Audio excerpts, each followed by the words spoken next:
नमस्कार मंडळी, पुन्हा एकदा नवी एपिसोडमध्ये आपलं स्वागत आहे. आपल्या चॅनलचं नाव आहे व्हॉइस ऑफ कॉमन पीपल. जसं की आपण राज्यात बघतो, अवकाळी पावसाने थैमान घातलं आहे आणि अवकाळी पावसात शेतकऱ्यांचं गहू, हरभरा, ज्वारी, कलिंगड, द्राक्ष या शेतीचं प्रचंड नुकसान झालं आहे. बरं, हा अवकाळी पाऊस आता जसंपासून क्लायमेट चेंज आलाय, हवामान बदल आलाय, तर दरवर्षीच येत आहे. तर सरकारले पण याच्यात काहीतरी उपाययोजना करावी लागेल. जसं की प्रत्येक तालुका स्तरावर हवामान आधारित केंद्रे उभारणे, हवामान आधारित पीक विमा देणे आणि अजून एक, जर सरकारने ठरवलं तर सरकार हे शेतीचा उद्योगात समावेश करू शकतं किंवा उद्योगाचा दर्जा देऊ शकतं. याने काय होईल, शेतकऱ्याला त्याच्या मालाचा भाव ठरवण्याचा अधिकार भेटेल.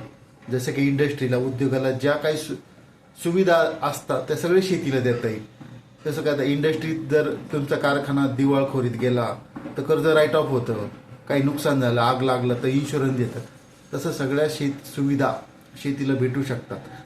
आणि सरकारने शेतकऱ्यांचे एवढे प्रश्न आहे, जसे की कधी अल्पवृष्टी, कधी अतिवृष्टी, कधी गारपीट, कधी भाव नसणे, कधी युद्धजन्य परिस्थिती, याच्यावर सरकारला एक अधिवेशन घ्यायला काही हरकत नाही. 8 दिवसांत जर अधिवेशन घेतलं तर शेतकऱ्यांचे सगळे प्रॉब्लेम सॉल्व्ह होऊ शकतात. सरकार तसं म्हणतं आम्ही सगळे शेतकऱ्यांची मुलं आहोत, शेतकऱ्यांचा प्रश्न सोडवायला सरकारला काय फार वेळ लागणार नाही, पण ती इच्छाशक्तीचा अभाव आहे. शेतीला जर उद्योगाचा दर्जा दिला तर शेतीचं सगळं स्टँडर्डच चेंज होऊन जाईल. जसं की शेतीला जर उद्योगाचा दर्जा दिला, जो शेतकरी जो काय 5 रुपये 10 रुपये किलोची वस्तू विकतोय ती कमी कमी 30 ते 40 रुपये किलो विकत. सरकारने भले इन्कम टॅक्स चार्ज करावा. हो, आमचं शहरी लोकांचं पण हेच म्हणणं आहे, सरकारने शेतकऱ्यांची एवढी दुरावस्था आहे ना, त्यांना तुम्ही जो काय वार्षिक अॅन्युअल टर्नओव्हर होईल, आता तर काय पॅन कार्ड लिंकिंग आहे, त्या टर्नओव्हरनुसार तुम्ही त्यांना इन्कम टॅक्स चार्ज करा, पण शेतीला उद्योगाचा दर्जा द्या. शेतकऱ्यांना त्यांच्या मालाचा भाव ठरवण्याचा अधिकार द्या.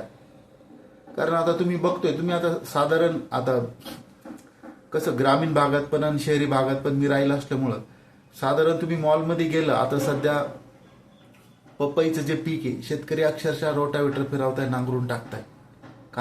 कांद्याला भाव नाही. टरबूज, कलिंगड किरकोळ माती मोल चालली. पण इथे शहरात कलिंगड अजून पण 20 रुपये किलो, म्हणजे 20 रुपये किलो चालू आहे. आणि द्राक्ष सुद्धा 100 रुपये किलोच्या खाली नाहीये. तर मधलं जे आहे, जे मिडलमॅन जे आहे, आपण त्याला दलाल म्हणतो, ते भरपूर सगळा नफा गमावत आहे. म्हणजे शेतकऱ्यांनी जेवढं 4 महिने तर जेवढं ते कष्ट घेतात, जे तेवढं त्यांना किंमत भेटते, तेवढे पैसे हे मधले मिडलमॅन लोक एका दिवसात कमावतात. आणि या व्यवस्थेवर कुणाचंच नियंत्रण नाही आहे. म्हणजे शेतकऱ्यांचं बाकीच्या, आता भारताचा नुकताच करार झाला आहे अमेरिका बरोबर आपल्या कृषी क्षेत्राबाबत. काय अमेरिकेच्या जे काय प्रगत टेक्नॉलॉजी आहे, प्रगत बियाणं, त्यांचं संशोधन, त्याचा भारतीय शेतकऱ्यांना लाभ होईल असं म्हटलं जातं. पण अमेरिकन सरकार तेथील शेतकऱ्यांची फार काळजी घेतं. जसं की एखाद्या कोणत्याही पिकाचं उत्पादन खर्च जर एकरी जर 40-50 हजार येत असेल तर तेथील सरकार त्यांना 60,000 अनुदान देतं. मग हे लोक ते पीक 20-25 हजार रुपये जरी झाले तरी दुसऱ्या देशात ते निर्यात करू शकतात. आणि याचाच जास्त परिणाम भारतातल्या शेतीवर होणार आहे. आता जो आपण हा करार झालाय, जसं की आपण म्हणलं जेनेटिकल मॉडिफाईड बियाणं सीड हे भारतात येणार आहे. भारतात याला आधीपासून बंदी होती. त्यांनी कॅन्सर होतो, म्हणजे आपण जे पिकांचे जेनेटिक्स आहे ते चेंज करतोय. तर मग सरकारचं असं म्हणणं आहे की आपण जागतिक गॅट कराराचा भाग असल्यामुळे आपण कोणत्याही देशाला नाही म्हणू शकत नाही. मग माझं हेच म्हणणं आहे, आपल्या भारतातल्या जसे की पीक आहे, जसे की भारतातले कांदे आहे, त्यांना आपल्या गल्फ कंट्रीत फार मागणी, पण ज्यावेळेस भाव वाढतात त्यावेळेस आपलं सरकारचं धरसोड धोरण, त्याच्यामुळे शेतकऱ्यांचा माल ती जात नाही आणि ती बाजारपेठ आहे जवळपास चीन आणि पाकिस्ताननी ताब्यात घेतली जवळपास. त्यामुळे इंडियन कांद्याचे एवढे हाल चालू आहे. आणि बांगलादेशचा पण तोच किस्सा आहे. त्यांना जेव्हा पाहिजे तेव्हा आपल्या सरकारी फायलीवर काय हालचाल होत नाही, पटापट ॲग्रीमेंट वगैरे काय मीटिंग वगैरे होत नाही. ते लोक दुसऱ्या देशांकडून कांदे वगैरे आयात करतात. आणि भारतीय शेतीला जागतिक बाजारात फार मागणी आहे. पण सरकार फक्त म्हणतं शहरी भागातल्या लोकांना स्वस्त भेटावं, शहरी भागातल्या लोकांसाठी. पण हे शहरी भागातल्या लोकांनाही स्वस्त भेटत नाही. आता समजा तिथं दर 5 रुपये किलो असेल गावात एखादी वस्तू, तर तीच वस्तू इथं 30-40 रुपये किलोच्या खाली नाही. आणि शहरी लोकांनी पण शेतकऱ्यांना थोडे जादा पैसे मिळाले तर काय हरकत आहे. शहरी लोक तसे पण सिनेमा मल्टिप्लेक्सला गेले 500,000 तिकीट काढतात, फिरायला गेले 2-4 हजार रुपये घालतात, ऑफिस कलिक पार्टी करायला भरले 2-3 हजार रुपये उडावतात. तर शेतकऱ्यांना जर दोन पैसे जास्त भेटत असेल आणि शेती जर उद्योगात समावेश होणार असते, आणि शेतकरी सुद्धा तर तुम्ही सुद्धा आता तुम्ही जर म्हटले शेती जर उद्योगाचा दर्जा दिला तर तुम्हाला खूप सगळ्या सुविधा मिळतील. जसं की उद्योगांसाठीचं सरकारचं सेपरेट धोरण आहे, शेतीसाठीचं सेपरेट धोरण आहे. शेती फक्त एक कायदा आहे,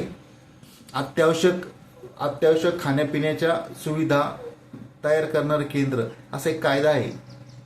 आणि हा कायदा भारत स्वतंत्र झाला तेव्हापासून आहे. त्या कायद्याअंतर्गत सगळ्या जीवनावश्यक वस्तूंचे भाव कंट्रोल केले जातात. मग सरकारचं असंच म्हणणं आहे की हे लोक टॅक्स देत नाही, यांना कशाला एवढं हे करायचं. तर शेतकऱ्यांनी सुद्धा खुलं समर्थन द्यावं. भलं शेतीचा उद्योगच समावेश करा, आमच्याकडून टॅक्स घ्या, पण काय जी दरी आहे शेती उद्योग आणि मग त्याच्यामुळे जी दरी पडली भारत आणि इंडियात, ही थोडी कमी व्हायला मदत होईल. आणि आम्ही पण जो शहरी लोक जो टॅक्स भरतोय तो जर आता सामान्य शेतकरी त्यांचा आता काय अवकाळी पाऊस आला, दुष्काळ, पूर, आमचे पैसे कुठेतरी सत्कारणी लागतील, याचा पण आम्हाला आनंद होईल. तर सरकारने याबाबतीत जरूर विचार करावा.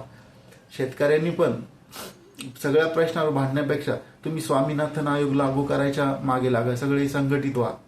आणि तुम्ही निवडणूक आले काही सगळ्या ह्या पक्षाचा त्या पक्षाचा झेंडा घेऊन फिरता, ते जर बंद केलं आणि तुम्ही जर स्वामीनाथन आयोगाची शिफारस, स्वामीनाथन आयोग फार आधीपासून बनवलेला आहे भारतात. हे सरकार जेव्हा सत्तेत आलं सेंट्रल गव्हर्नमेंटमध्ये 2014 साली, त्यावेळेस असंच म्हटलं होतं की आम्ही स्वामीनाथन आयोग लागू करू. म्हणजे तुमच्या पिकाच्या खर्चाच्या, तुम्हाला समजा 100 रुपये दर उत्पादन खर्च असेल तर आम्ही अजून 100 तुमचा उत्पादन खर्च अधिक 100 नफा असा 200 रुपये भाव देऊ. पण या सरकारने कुठेही ते काय पॉलिसी इम्प्लिमेंट केली नाही. आणि शेतकरी लोक निवडणूक आल्यावर हा माझ्या जातीचा, हा माझ्या पंथाचा, हा माझा नातेवाईक असं म्हणून, पण हे लोक एकदम मत मिळाले काही कोणाचेच नसतात, ना शेतकऱ्यांचे असतात ना आमच्यासारख्या सामान्य लोकांचे, टॅक्स पेयर लोकांचे असतात, ते कुणाचेच नसतात. त्यांना फक्त त्यांचे घरं भरायचे. तुम्ही पाहिलं असेल एकही मंत्री 500 कोटीच्या खाली नाही, एकही आमदार 50 कोटीच्या खाली नाही. तर शेतकऱ्यांना कोणीच वाली नाही. जोपर्यंत शेतकरी संघटित होत नाही तोपर्यंत काहीच होऊ शकत नाही. असे सोशल मीडियावर किती तुम्ही आंदोलनं केले, काय केले, कारण याच्यातले बहुतेक लोक ह्याच लोकांनी 500,000 रुपये मतदान देऊन मतदान केलंय. पण 500,000 रुपये घेताना हा विचार केलाय का हे 500,000 रुपये घेऊन आपलं मतदान विकत घेताय तर पुढे हे आपल्याला जे काय मागण्या असतील, जसं की कर्जमाफी असू द्या, नवीन आता कृषी करार असू द्या, शेतमालाचे भाव असू द्या, शेतमाल शहरात विकण्याबाबतचा कायदा असू द्या. आता तुम्ही कोणताही तुमचा शेतमाल कोणत्याही शहरातल्या कोणत्याही सोसायटीत विकू शकता. कोरोनापासून सरकारने बंदी शिथिल केली, पण इथं पण काय करता, हे जे दलाल लोक आहे म्हणजे जे मधले मिडलमॅन लोक आहे, हे काय करता, गावात जाऊन डायरेक्ट शिवार खरेदी करतो एक मोठा व्यापारी आणि शहरात डिस्ट्रीब्यूट करतो. आणि हेच लोक जी 5 रुपये किलोची वस्तू ही 30-40 रुपये किलो विकतात. म्हणजे आम्हाला आश्चर्य एवढं वाटतं की एवढा पाऊस झाला, एवढे शेतमालाचे भाव पडले, पण शहरात हे काही लोक स्वस्त विकत नाही, कारण ही मधली जी साखळी आहे, मिडलमॅन दलालांची साखळी आहे, ही काय सरकारला मोडून काढता येईना आणि त्यामुळे शेतकऱ्यांचं प्रचंड नुकसान होत आहे. आणि ही व्यवस्था कशी आहे, ही व्यवस्था असंघटित आहे. याचा काय फायदा होतो, शेतकऱ्यांना फायदा होत नाही, ग्राहकांनाही फायदा होत नाही, मधली जे मिडलमॅन त्यांनाच फायदा होतो. आणि सरकारचं पण असं आहे, सरकारने जर उद्योगाचा दर्जा दिला, सरकारने भले इन्कम टॅक्स द्यावं, सरकारचा पण महसूल वाढेल, शेतकऱ्यांना गावात रोजगार भेटेल, शहरात येणारं मायग्रेशन स्थलांतर तेही थांबेल. आता गावाकडच्या लोकांना वाटतं शहरात म्हणजे लय भारी, पण असं काही नाही. इथं तुम्ही 700-800 स्क्वेअर फीटचा फ्लॅट घेतला 50-55 लाख रुपये लागतात, गावात 15-20 लाखात बांगला होतो. म्हणजे असंही शहरात पण काय भारी नाही. शहरातल्या लोकांना वाटतं गावाकडे किती स्वच्छ हवा, मोकळी हवा, आपण काय म्हणतो ना नैसर्गिक खाणं पिणं असतं. आणि गावातल्या लोकांना वाटतं शहरातल्या लोकांनी किती भारी आहे, मस्त सावलीत काम, असं काही नाही. तर सरकारने ही ग्रामीण आणि शहरी भागात असलेली दरी कमी करावी. यासाठी सुधारित कृषी कायदे आणावे, नवीन पॉलिसी इम्प्लिमेंट कराव्या.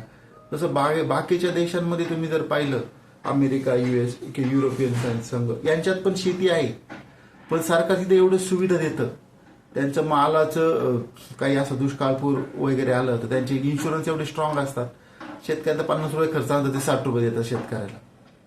मग त्यामुळं सगळ्या आपण गॅट कराराचा भाग असल्यामुळे सगळ्या प्रगत देशांचा शेतीमाल त्यांना भारतासारख्या बाजारपेठेत विकायचा आहे. म्हणून हा जो भारताचा आणि अमेरिकेचा कृषी करार झालाय त्यात हेच जास्त मेन्शन आहे. काय, अमेरिकेतल्या जे शेतमालाचे पीक आहे त्यांना भारतीय बाजारपेठ घ्यायची. चला, तुमच्या काही सजेशन असतील, तुमच्या काही मागण्या या असतील तर आपल्या चॅनलवर सांगत चला. काही इम्प्रूव्हमेंट असतील त्या पण सांगत चला. आणि ही अशीच नवनवीन माहितीसाठी आपलं चॅनल फॉलो करा. चला, नमस्कार.